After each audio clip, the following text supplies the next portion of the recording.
हर हर महादेव।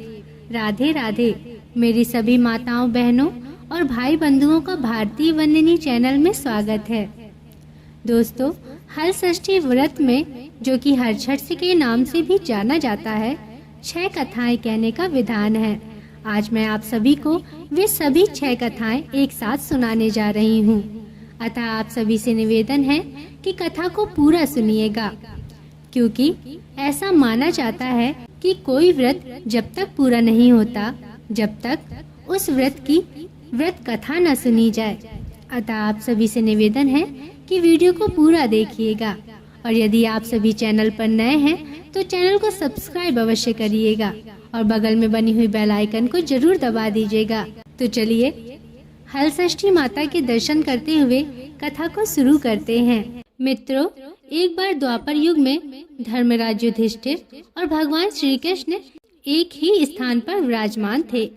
तब धर्मराज युधिष्ठिर बोले कि हे भगवान, इस जगत में पुत्र प्राप्ति की मनोकामना पूर्ण करने वाला कौन सा व्रत उत्तम है? तब भगवान श्री कृष्ण बोले, हे राजन, हल षष्ठी के समान उत्तम कोई दूसरा व्रत नहीं है। युधिष्ठिर बोले, हे महाराज, यह व्रत कब और किस प्रकार प्रकट हुआ? तब श्री कृष्ण जी बोले, हे राजन, मथुरापुरी में एक राजा कंस था। सुर नर मुनि सब उसके अधीन थे। राजा कंस की बहन का नाम देवकी था। वह विवाह योग्य हुई तब कंस ने उसका विवाह वासुदेव से कर दिया।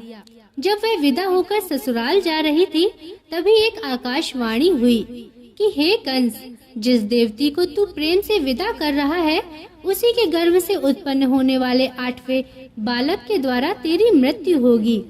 यह सुनकर कंस ने क्रोध में भरकर देवकी और वासुदेव को बंदी बना लिया और जेल खाने में डाल दिया।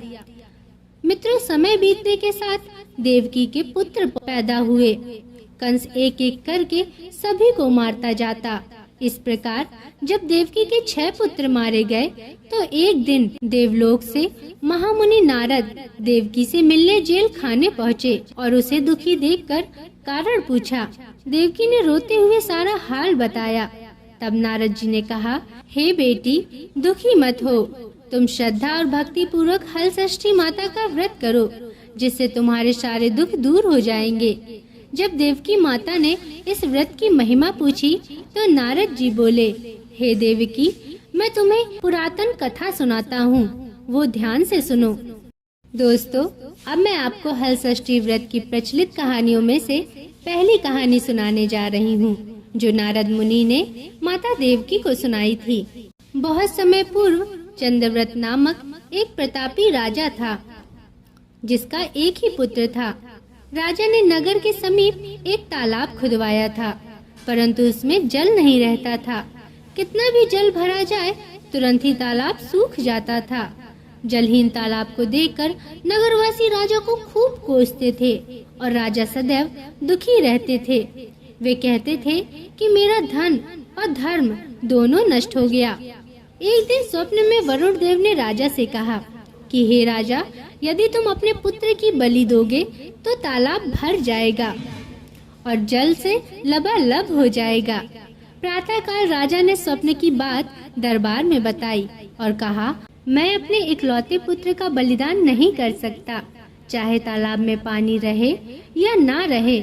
राजा की बात सुनकर राजकुमार बोला, मैं स्वयं अपनी बलि दे दूंगा पिताजी, क्योंकि मेरे बलिदान से पिता का सुयश बढ़ेगा और जनता को सुख मिलेगा।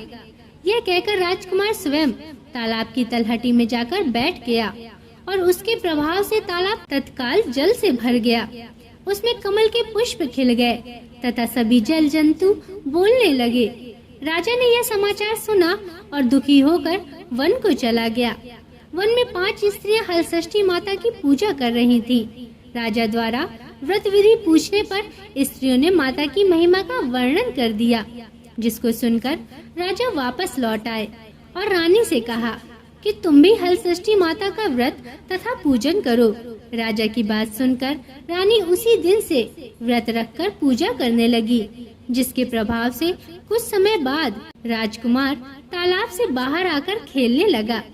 राजा यह सुनकर प्रसन्न हुए और राजकुमार को महल में ले आए। दोस्तों तभी से रानी प्रतिवर्ष हलषष्ठी माता का व्रत करने लगी।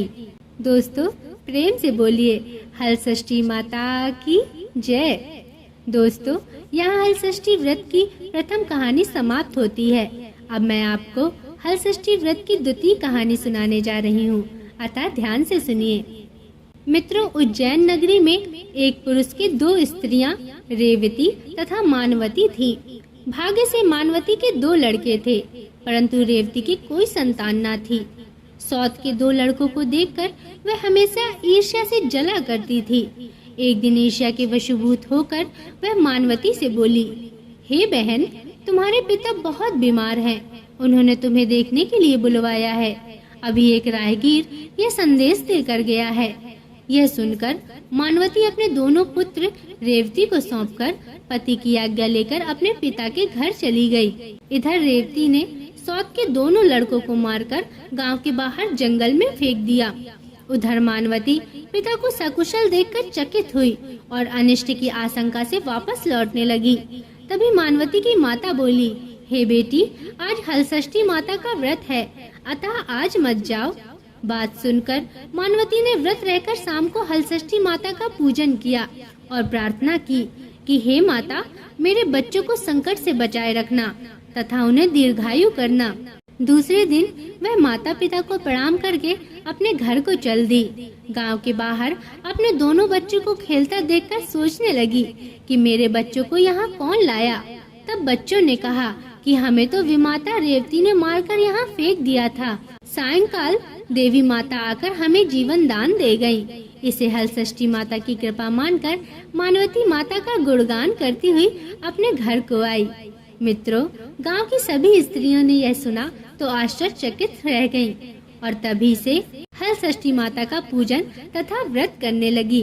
दोस्तों, जैसे हलषष्ठी माता ने मानवती के बच्चों पर कृपा करी, मैं प्रार्थना करती हूँ कि हलषष्ठी माता वैसी ही कृपा आप सभी के संतान पर भी बनाए रखें। तो बोलिए हलषष्ठी माता की जय। दोस्तों, हलषष्ठी माता की दूसरी कहानी यहाँ खत्म होती है। अब मैं आपको हलषष्ठी माता की तीसरी कहानी सुनाने जा रही हूँ, अतः ध्यान से सुनिए।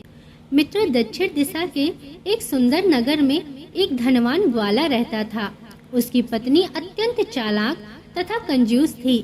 अपने 5 पुत्रों के साथ वह सुख से रहती थी।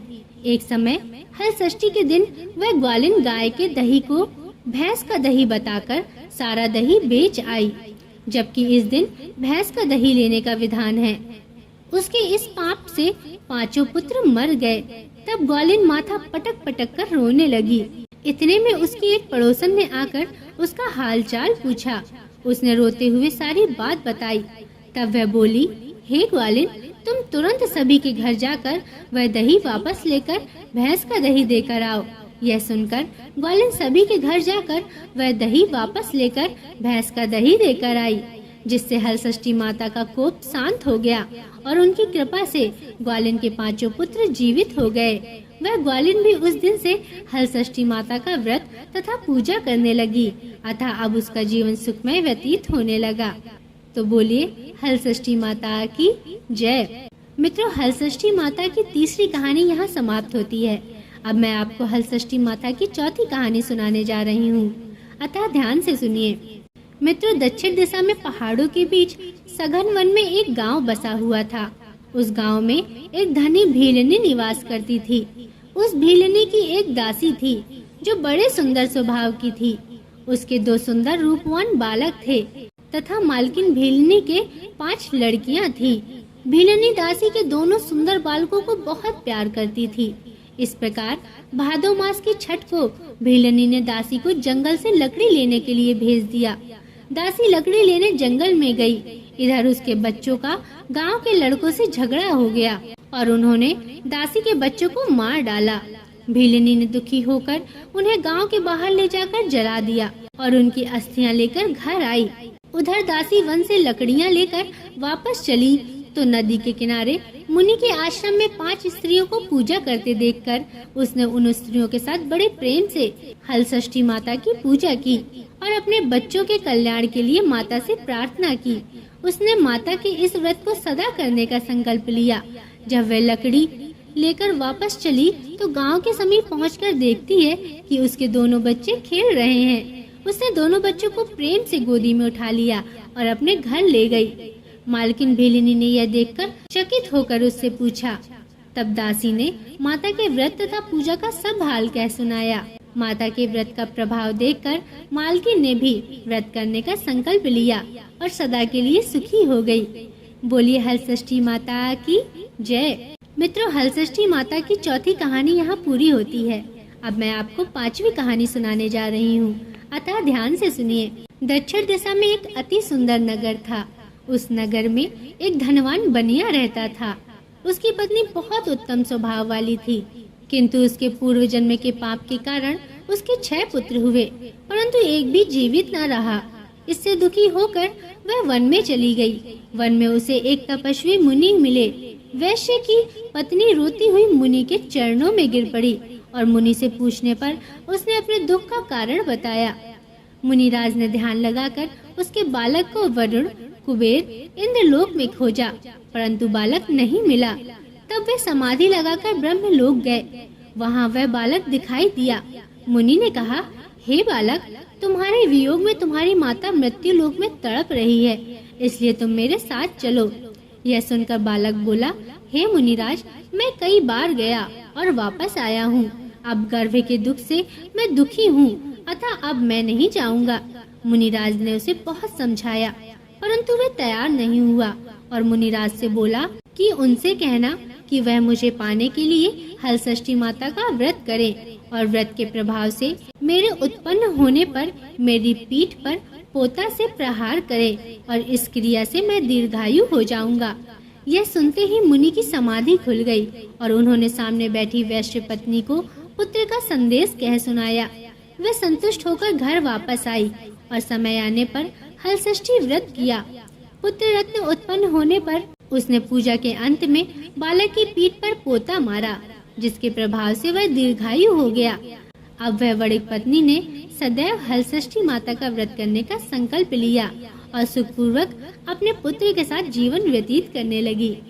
तो बोलिए हलषष्ठी माता की जय। मित्रों, हलषष्ठी माता की 5वीं कहानी यहाँ पूरी होती है। अब मैं आपको 6वीं कहानी सुनाने जा रही हूँ, अतः ध्यान से सुनिए। प्राचीन काल में सुभद्र नामक एक राजा था।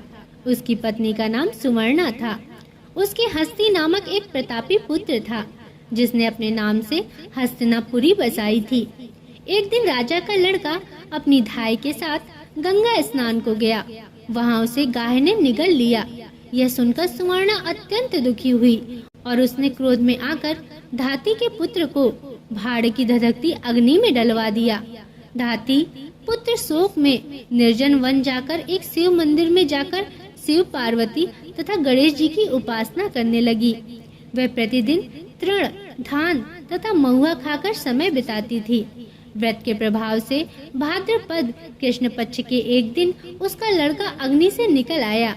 राजा रानी भाड़ से लड़के को जीवित निकलते देखकर आश्चर्यचकित हुए और उन्होंने अपने पंडित से उसके जीवित निकलने का कारण पूछा। तब इस रहस्य को बताने के लिए शिव जी की आज्ञा से दुर्वासा ऋषि वहां आए।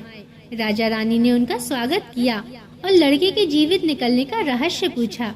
दुर्वासा ऋषि बोले, हे राजन, इस धाती ने वन में नियम पूर्वक श्रद्धा से भगवान शंकर, पार्वती, गणेश और स्वामी कार्तिकेय का पूजन किया है। इसके प्रभाव से ही इसका लड़का जीवित हो गया था। आप भी यह व्रत किया करें। राजा रानी दुर्वासा ऋषि को विदा करते धाती के पुत्र के पास गए। उन्हें वहां कुश पर बैठे पलाश के नीचे शिव जी का पूजन करते देखा तो उसे अपनी माँ धाती से मिला दिया। धाती ने राजा को बताया कि आपसे भयभीत होकर जिस दिन से मैं वन में आई थी, तब से केवल वायु भ्रमण करते हुए शंकर भगवान, पार्वती माता, गणेश तथा कार्तिकेय जी के पूजन में लगी रहती थी। एक दिन रात्रि में शिव जी ने स्वप्न में कहा कि तुम्हारा लड़का जीवित है, क्योंकि तूने श्रद्धा सहित व्रत का पूजन किया है। तुम्हारी रानी भी इस व्रत को करे तो उसका लड़का भी मिल जाएगा तथा उसके और लड़के भी होंगे। यह सुनकर राजा रानी ने श्रद्धा भक्ति सहित इस व्रत को किया, जिसके प्रभाव से राजा लड़का गाय के मुंह से जीवित निकल आया। फिर व्रत के प्रभाव से राजा के और भी पुत्र हुए और उसके राज्य में सुख शांति हो गई। उसके राज्य में अनावृष्टि, दुर्भिक्षी, महामारी सदा के लिए समाप्त हो गई। इन कथाओं को सुनकर देवकी ने नारद जी से तथा युधिष्ठिर ने श्री कृष्ण जी से पूछा कि इस व्रत का विधान क्या है।